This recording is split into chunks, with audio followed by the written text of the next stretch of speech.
지금 국민의힘 뭐 주요 정치인들 계속해서 이제 소환 조사나 수사 내용들이 나오는 것 중에 지난 27일 특검에서 조사받았던 윤상현 의원, 그러니까 공관위 내부에서 투표를 해가지고 5대4로 한 표 차이로 김영선 전 의원의 공천이 결정됐다. 뭐 이런 얘기를 했다는 겁니다. 네. 그리고 본인도 윤석열의 전화를 받고 김영선 의원한테 투표했다라는 사실까지는 확인이 된 거예요. 그렇죠.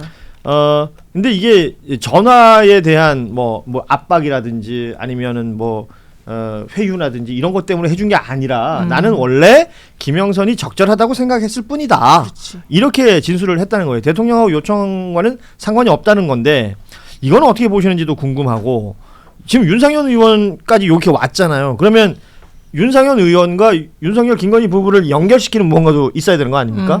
그러니까 이런 건 또 어떻게 해결을 해야 되는 건지. 이거는요. 사전 회의록 보면 됩니다.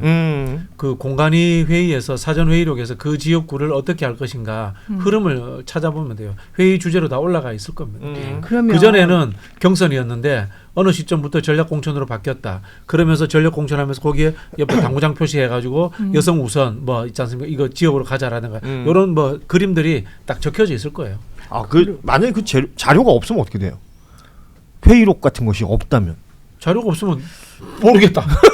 공관위 위원하신 분 한번. 아니 그래서 명태균 씨가 네. 그때 이준석 씨하고 서로 통화한 내용인가? 그때 그 명태균 씨 폰에서 나온 자료들 중에도 사실은 그런 게 있었잖아요. 이준석 씨가 뭐 10% 예상되는 걸로 뭐 해서 뭐 민주당 이기는 걸로 여자 뭐 가져와라 뭐 해라 그래서 그 관련된 내용 쭈르르 나왔고 오늘 명태균 씨 지금 수사받으러 갔잖아요. 예. 그 얘기 이제 당연히 이제 물어볼 거고 그때 한동훈 당대표 시절이었나? 비대위원장 시절이었나? 비대위원장. 예. 그때 당시에 그 국민의힘 압수수색할 때 그렇죠. 한동훈 비대위원장이 막 자료 다 줬잖아. 막 행복한 웃음을 띠면서 다 갖다 줬잖아요.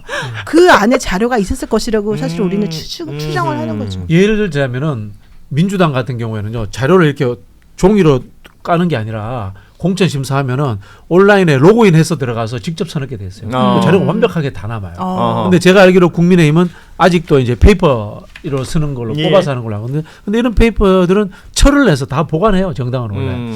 그래서 이거 회의 자료를 버리지는 않았을 거라고 봐요. 근데 버렸을 거라는 얘기도 있어요. 그래서 그때 그래요? 압수수색했을 때 유의미한 증거 확보를 못했다라고 이야기가 버렸다는 나오는 얘기도 있어요. 것도 그래서 이번에 이준석 압수수색하면서 한동훈 검색을 넣은 거야.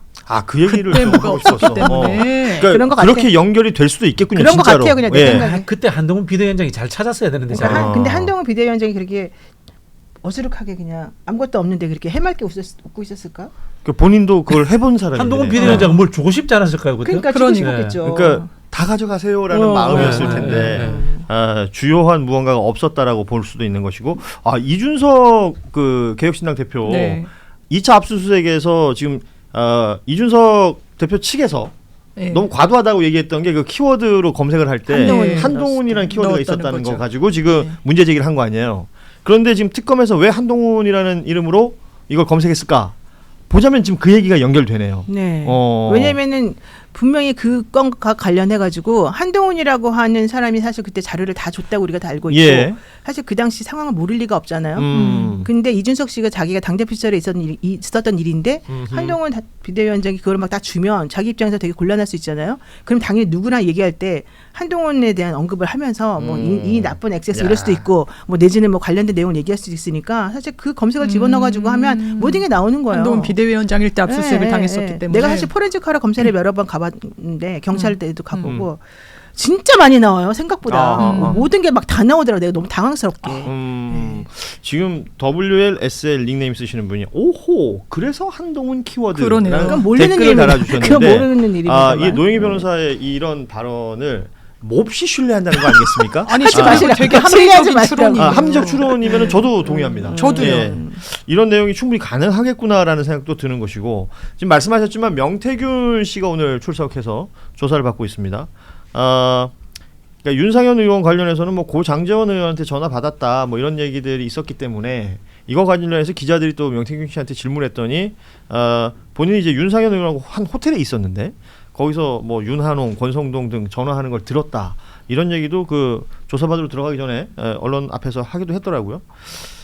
그때 이천수 씨도 건진법사 그 법당에 있으면서 무슨 그런 얘기 듣지 예. 않았어요? 그때도 뭐 통화하는 거 봤다. 그리고 이제 전화가 왔는데 여기 뜨는 걸 봤는데 윤한홍이란 이름이 있었다. 그래요, 맞아요. 이게 이천수 씨의 증언이기도 했었는데 명태균 게이트라고 우리가 얘기하는 건 소위 말하는 이제 공천 개입이고 윤석열 김건희 이 부부가 어떤 식으로 개입을 했는가 그리고 실제 그 공천은 이루어진 결과들이 지금은 있는 거니까 그거랑 연결시켜 보면 우리가 알 수 있을 것 같은데.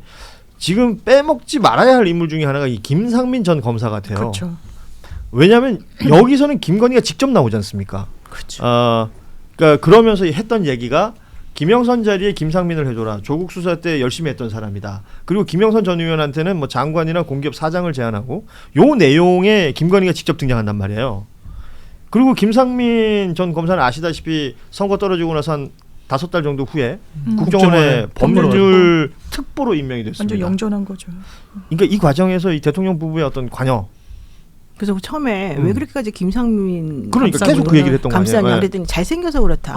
그 사람이 뭐 좋아하는 스타일이다. 이런 얘기까지 나왔어요. 처음에. 왜냐면 연관을 못 시키니까. 너무 깜짝이야. 이게 설명이 사람들이 사람은 조국 수사했던 사람인데 실제 조국 수사에서 열심히 하지도 않았거든. 그러니까 사람들이 실제 조국 수사 열심히 하지도 않았는데 일부러 조국 수사 했기 때문이라는 건 그냥 명분이고 실제는 다른 것 때문일 거다. 뭐가 있을 것이다. 그래서 그 관련자들에게 사실은 다 물어봤다는 거예요. 에헤. 근데 관련자들도 모르겠는데 아무도 대답을 못했다는 거야. 근데 알고 봤더니 이게 코인과 연결된 게 아니었느냐. 그래서 이제 존버 코인까지 나오는 거죠. 그러니까요. 존버킴. 그래서 4천만 원 리스 그게 이제 자기 그 경선 나가려고 할 때 카니발 차량 대여료 그걸 4천을 대신 해줬다는 거거든요. 그래서 존버킴. 이게 이제 얼굴이 아니라 실제 돈 때문에 이랬구나. 여기까지. 얼굴이 아니라. 참 수사 우리 대통령실 경호처의 김성훈 차장 이야기. 예. 그러니까 그때 그 대통령실에 그 경호처의 직원들한테 물어보면요, 그 친구가 왜 차장 됐는지 모르겠다고 얘기해요. 그래서 그때 다 또 얼굴 잘생겨서 이런 얘기가 나오나? 근데 코인? 그 사람 스타일이었다는 거. 아니 김상훈하고 좀 다르지. 김상훈과 김상민은 다른. 김상민 얘기 지금 존버킴 얘기를 해주셨으니까 말이 너무 이게 왔다 갔다. 지금 갑자기 후루룩 여기저기로 막 튀기 때문에 좀 정리를 하자면 네. 김상민이라는 이 전 검사가 출마 준비를 현직 검사일 때부터 막 책도 내고 이러면서 너무 무리수였죠. 행사에도 징계받고. 얼굴을 내고 이러면서 뭐 논란이 있었던 인물이었죠. 그리고 실제로 이제 선거운동을 하면서 출마 준비를 할 때 이제 선거에 쓸 아까 말씀하신 카니발 차량을 리스를 했는데 이 리스비 4천여만 원을 누군가가 대납을 했다. 이 대납을 했다라는 것을 이게 포착을 하고 봤더니 그 대납한 사람들이 소위 말하는 그 코인 사기꾼 그 일당들 중에 누군가가 이름이 나왔고 지인이다라고 얘기했던 사람이 알고 봤더니 박모 씨인데 이 사람이 그 온라인판에서는 이제 존버킴으로 통하는 그 사람이더라. 왜냐하면 존버킴이 얼마 전에 특검에 조사를 받고 갔어요. 그러니까 특검에서 존버킴을 왜 불렀을까 생각을 해보면 여기 말고 딱히 연결 지점이 없다는 거죠. 그렇죠. 더 중요한 부분이 하나 있어요. 갑자기 또 볼륨 낮춘다. 야 집중해. 가슴이 떨려요. 특검법에 적시가 돼 있대요. 뭐가 적시가 돼 있냐? 코인? 아니 이 사건과 관련해 가지고 자백을 먼저 하면 자백을 하는 사람에 대해서는 죄를 반으로 깎아준다는 게 명시가 돼요. 특검법에? 특검법에. 서영교 의원이 어제 말한 거예요. 그게 첫 번째고. 그러니까 사실은 존버킴이든 뭐 누구든 간에 관련해 가지고 뭔가 만약에 있으면 구형을 절반해 준다는 소리구나. 그런 식으로 당신 자백하세요. 이렇게 할 수 있습니다. 그러니까 누가 먼저 자백하나 이 요입당을 시킬 수가 있다는 거예요. 그걸 먼저 알려주면. 그래서 특검법 일부러 명시를 했다는 거예요. 되게 전략적이었네. 그쵸? 수사 네. 기법상. 그래서 이제 서영교 의원이 그 얘기를 이제 처음에 했고 두 번째 본인이 이 사건이 이렇게 막 커지기 이전에 먼저 제보를 받았다. 서영교 의원실에서 무슨 제보를 받았냐? 김건희 씨가 해먹는 게 그냥 해먹는 단순하게 뭐 누구한테 뭐 6천만 원짜리 받고 누구한테 1억 받고 이딴 수준이 아니다. 예. 시스템적으로 우리가 이제 ODA 캄보디아 돈 엄청 되게 많이 나갔던 얘기 나오잖아요. 시스템을 구축해 놓았다는 설이 있더라. 그러니까 한 번에 일회성으로 뭐 이만큼 덩어리 돈을 그냥 내가 착복하려고 하는 게 아니라 뭔가 시스템을 구축해놓고 난 가만히 있어도 계속해서 그쵸. 돈이 쌓이게끔. 그 시스템으로 돈이 들어가서 자기는 드러나지 않고 돈이 저수지. 그러니까 우리 이제 서영교 의원님은 그걸 저수지를 표현하더라고요. 김건희의 저수지가 시스템적으로 만들어져 있다라는 얘기를 자기가 먼저 들었고 그 제보가 어느 정도는 확인되어 가는 중인 걸로 알고 있다. 그러면 특검도 그 부분을 주목을 할 그렇죠. 것이고. 그러다 보니까 근데 이게 갑자기 코인하고 연결이 막 돼버리는 거예요. 그렇죠. 그러면 코인이 나오면 사실은 그게 저수지거든요. 그러니까 범죄 수익금이라는 거죠. 이 범죄 수익금을 최근에는 최근에는 이 코인 형태로 많이들 보관을 한다는 겁니다. 잘안 되고 이게 하니까. 어떤 특정 그 코인 지갑, 그러니까 뭐 디지털 지갑으로 1대1로 쏴버리면 그게 추적이 안 된다는 거 아니에요? 그렇죠. 예, 그래서 이제 범죄 지갑으로. 수익금들을 그쪽으로 많이 활용한다. 예전으로 치자면 뭐 페이퍼 컴퍼니 만들고 뭐 조셉 호텔 지역 뭐 버진 그렇게 아일랜드 그렇게 이런 데 어렵게 찾고, 하는데 예. 이젠 그럴 필요가 그럴 없다는 필요가 거예요. 없이 이제 코인이 그런 역할을 한다라는 건데 왜냐하면 특검 전반 과정에서 이 코인 관련된 인물들이 등장하는 포인트가 여기에요. 그래요. 그 존 버킴이라는 사람이 과거에 이 전과도 있고 이런 뭐 유사한 밀항하려다가 걸로. 이제 뭐 체포되기도 했던 코인 시세 사람이기도 조정으로. 한데 모르겠어요. 정치판에 선거판 되면 별의별 사람 다 꼬이죠. 밀항하려다가 걸려가지고 사실 이 사람은 깜빡이 들어갈 줄 알았는데 또 풀려났어요. 그러니까 근데 그 시기가 밀항까지 하필이면 했는데? 그 시기가 하필이면 딱 이 사람들이 힘이 너무 좋을 때요. 좋을 때 그 타임이 중요해요. 2023년 12월. 힘이 그러니까 너무 좋을 때라니까. 이런 거라니까요. 그러니까 선거 처리되고 뭐 수많은 사람들이 꼬일 수 있는데 그 사람들 주변에 왜 이런 사람이 있었을까? 그리고 이런 사람들이 말씀하신 것처럼 뭔가 혐의가 있는데도 합당한 처벌을 받지 않는 것 그래요, 같아. 바로 그거예요. 그 범죄 수사 안 해주고 어허. 스폰서 됐다 뭐 이런 의혹이네요. 바로 그런 거죠. 그것도 윤석열이 했던 짓하고 똑같네 거의 뭐. 그러니까 이제 우리가 이제 검사들의 비행을 얘기할 때, 그 자신이 가지고 있는 권력이라는 게 기소하는 권력이 아니라 봐주는 불기소하는 권력이다. 권력이죠. 엄청 예. 그렇다면 하죠. 이게 모르겠어요. 지금 저희가 이제 확인된 부분들과 그렇지 않은 부분들 떠도는 이야기들 다 종합해서 얘기하고 있는 거니까 얘기하다 보면 소위 말하는 말은 됩니다. 그러니까 의심이 되고요. 그리고요. 2025년 6월 15일경에 이제 특검이 세 개가 출범한다고 했을 때 법률신문에서 검사들의 태도에 대해서 쓴 기사가 하나가 있어요. 검사들은 내란 특검은 가기 싫어하는데 김건희 특검은 너무 가고 싶어한다. 그래요. 김건희 특검 가면 자기네들이 출세한다. 출세라는 건 결국 뭐예요? 성과를 낸다는 거잖아요. 예. 워낙 많으니까 양이. 자기네가 알고 있는 게 많고 음. 알고 있는 거를 풀어가지고 자기네가 뭔가 이렇게 좀 승부수를 던질 수 있다. 그렇죠. 내란 특검은 또 검사라든가 공무원들이라든가 동종 직종의 사람들을 수사해야 되기 때문에 그럴 수 있죠. 불편할 수도 예, 있잖아요. 예. 야 이거 나 너무 많은 걸 알려줬는데 오늘. 볼륨이 크다. 저 요새 보니까 정말 많은 채널에 나가시던데 여기서 좀 그런 얘기 많이 해주세요. 여기서만 해주세요. 그냥 다른 채널은 왜 그런 거 있잖아요. 이제 여기서도 하고 저기서도 하는 이제 돌려막는 내용들이 있을 텐데 뉴스다이브에서 초콜릿 하나 단독. 드시고. 자, 저희가 오늘 잘 한 얘기는 모시겠습니다. 여기서 한 얘기네. 예, 여기서밖에 네. 안 했네 지금 보니까. 지금 이 얘기가 이렇게 종합이 된다는 거예요. 이게 왜냐하면 조각조각으로 떠도는 이야기들이었습니다. 조각적으로 떠도는 이야기고 각자 관심이 있는 영역들이 다 달라요. 이 뉴스를 보시는 분들 중에서도 그렇죠. 뭐 예. 저 같은 경우에는 이 최근에 특검 수사 방향을 보면서 제일 즐거웠던 것은 이준석의 말로가 보이는구나. 너무 즐거운 거야. 이준석이 그렇게 싫어요? 전 정말 싫어요. 아니 뭐 말로라고 얘기하셨지만 어제 2차 압수수색이 있었고 했죠.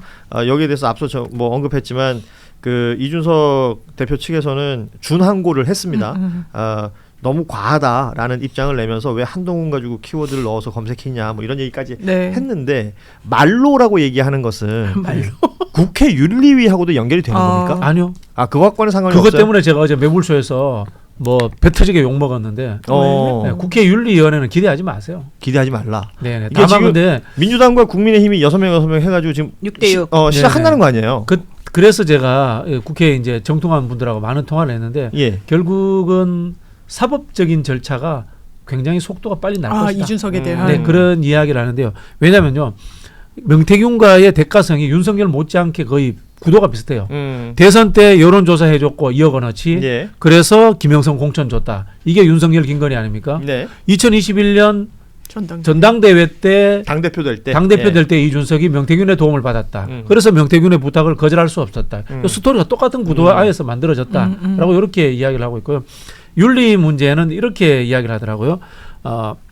윤리 통과하면 국회 본회의로 갑니다. 그렇죠. 근데 통과가 되려면 200석이 찬성을 해야 돼요. 근데 국민의힘 45명 박찬대 의원이 이야기하는 그 사람들을 제명시키려면은 국민의힘이 찬성을 해줘야 돼. 일부가. 일부가 5명 이상 해줘야 돼. 그 불가능하잖아. 그러면 뭐냐?